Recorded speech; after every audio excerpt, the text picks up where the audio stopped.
Brasil, el país más grande de Latinoamérica con una superficie de 8.515.770 kilómetros cuadrados, una población de 214.326.223 habitantes, tiene una forma de gobierno federal presidencialista compuesta por 26 estados y un distrito federal. Su moneda es el real brasileño, que tiene una tasa de cambio de $1 igual a 5.4 reales.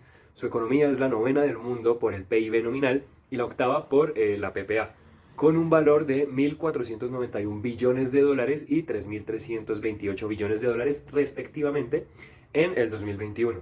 Su PIB per cápita es de 7.014 dólares nominales y 16.146 dólares PPA en el 2018. Brasil sufrió un fuerte impacto por la pandemia del COVID-19, que provocó una contracción del 4.1% en 2020, la mayor caída en 30 años.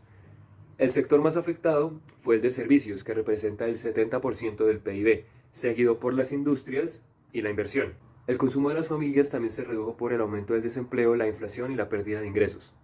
En el 2021, la economía brasileña se recupera parcialmente, con un crecimiento del 5% gracias al avance de la vacunación, la reanudación de las actividades y el apoyo fiscal y monetario del gobierno en 2021.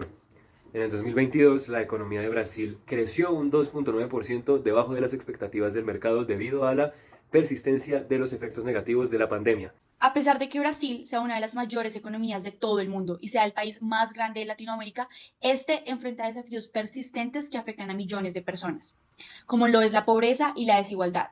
La brecha entre ricos y pobres sigue siendo significativa y la distribución desigual de la riqueza y los recursos ha creado un ciclo de pobreza que afecta principalmente a las comunidades marginales. Así como lo indican los datos oficiales divulgados por el Instituto Brasileño de Geografía y Estadística, en el 2021 el número de personas viviendo en condiciones de pobreza llegó a ser de 60,5 millones de habitantes, lo que equivale a un 30% de toda la población del país de Brasil. Este ha sido el mayor nivel en los últimos 10 años del país. Es importante mencionar que a pesar de que estos números son bastante alarmantes, el país en los últimos 15 años ha reducido esta cifra en un 10% de la población, lo que quiere decir que ha sacado 28 millones de brasileños de la pobreza. Son datos alentadores, lo que significa que Brasil ha mejorado, no está bien, pero ha mejorado en sus cifras. Es importante también mencionar que el Banco Mundial indicó este año que 3.6 millones de personas podrían volver a caer en pobreza en el país. Ahora debemos analizar un poco de cómo está geográficamente distribuida la pobreza en el país. Según este estudio, demuestra cómo está la proporción de personas por debajo de la línea de la pobreza. Se entiende que las personas que están por debajo de la línea de la pobreza son los que viven con menos de $5 al día, o como en el caso de Brasil, viven con 406 reales, que es la moneda que se usa en Brasil, al mes. Así como lo vemos en el mapa de Brasil, en el noroeste se concentró el mayor porcentaje de los que están en situación de pobreza, con el 45%, lo que equivale a un 25,5 millones de personas que se encuentran por debajo de esta línea. Este estudio también demostró que se necesitan casi 2 billones de dólares o 10,2 billones de reales al mes para poder erradicar la pobreza en el país.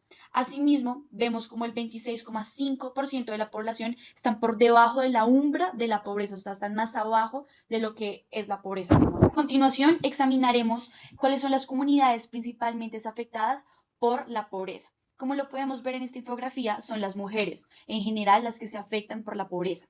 El 64,4% de las mujeres negras, solteras o sin pareja, con hijos hasta 14 años, son de las que tienen la situación más grave y están por debajo del rango de los ingresos hasta 406 reales al mes. Estoy demostrando que son las mujeres que principalmente son vulneradas y asimismo mostrando cómo el color de piel también afecta la cantidad de ingresos que obtienes. El índice de Gini sigue identificando a Brasil como uno de los países más desiguales de todo el mundo. Según datos del Instituto Brasileño de Geografía y Estadística, mencionan que en el 2021 Brasil pasó de tener un índice de Gini de 0,54 a 0,518 en el 2022, lo que significa que ha sido un nivel muchísimo menor, acercándose más a la igualdad en los últimos 5 años más que todo.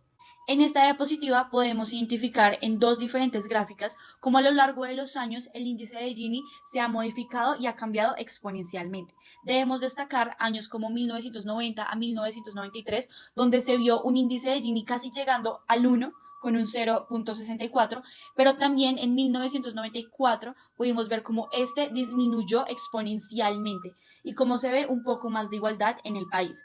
Asimismo, en los años 2000, iniciando, hubo una gran disminución de la desigualdad en todo el país, llegando el 2020, como lo vemos en la segunda gráfica, que llegó a casi un 0,52 del índice de Gini. En la segunda gráfica podemos ver cómo el índice de Gini cambia un poco, ya que la escala es diferente a la primera gráfica. En este caso 100, lo cual significa una desigualdad absoluta, y 0, que es una igualdad perfecta.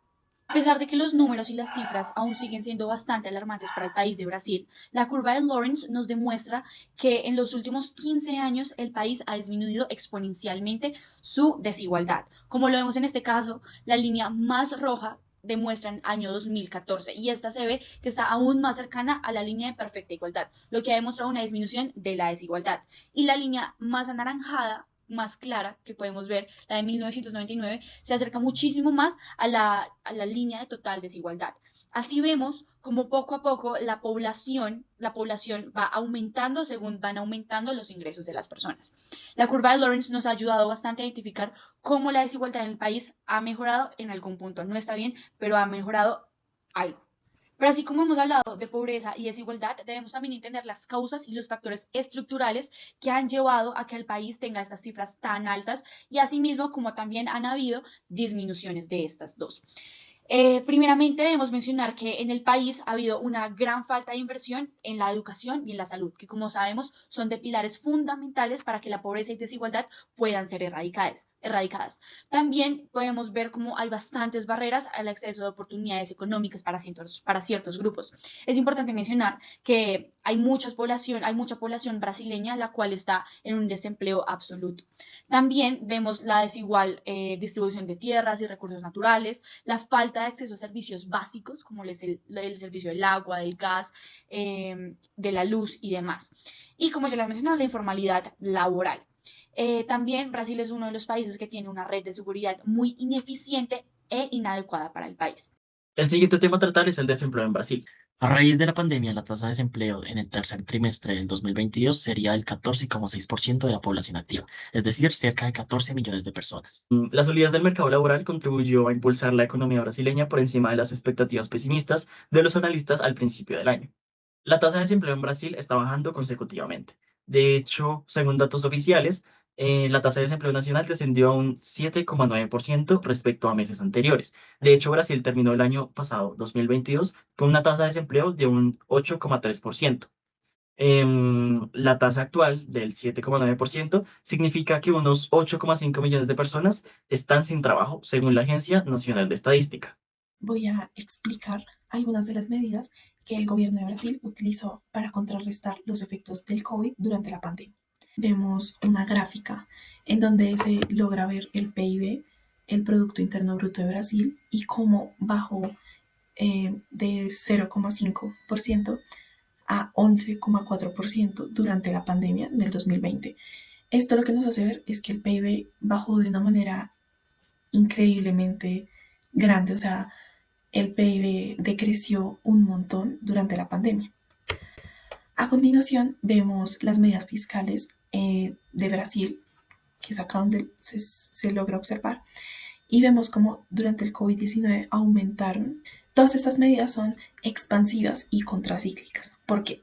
Expansivo se entiende como que el gobierno, a continuación lo voy a explicar, el gobierno inyecta de cierta forma fondos, el Estado, para lo que se necesite. Si el gobierno dispone este dinero para lo que necesiten las distintas áreas del país. Entonces, como podemos ver, durante el COVID-19 se tuvieron que aumentar muchas más políticas fiscales. Todas van a ser expansivas y contracíclicas. ¿Por qué? Contracíclicas lo que significa es que como el PIB bajó y como todos los efectos de la pandemia fueron negativos para la economía, entonces el gobierno lo que busca es lograr subir esto o tratar de nivelarlo, ¿sí? A continuación voy a explicar dos. La primera son los programas de asistencia económica. Estos van a ser contracíclicos y expansivos. Los programas de asistencia económica es un auxilio emergencial y el PRONAMPE. Estos implican, como se dice en el texto, inyecciones directas del Estado para tratar de nivelar un poco y contrarrestar los efectos de la pandemia. El siguiente es el aumento del gasto en la salud. El gasto se aumentó mucho más en el área de la salud porque las cifras por COVID-19 aumentaron en maneras significativas para el gobierno. Esto lo que significa es que este sector de la salud necesitaba más dinero, más recursos, por ende el gobierno de Brasil decidió poner más dinero hacia este sector. Como ya lo expliqué, esto es algo contracíclico porque el COVID iba aumentando, pero el gobierno necesitaba tratar de contrarrestar esto. Y bueno, ya sabemos que es expansivo, ya que se necesitaba expandir como los recursos del Estado para esta situación de la pandemia y contrarrestar todos los efectos negativos que esta tuvo.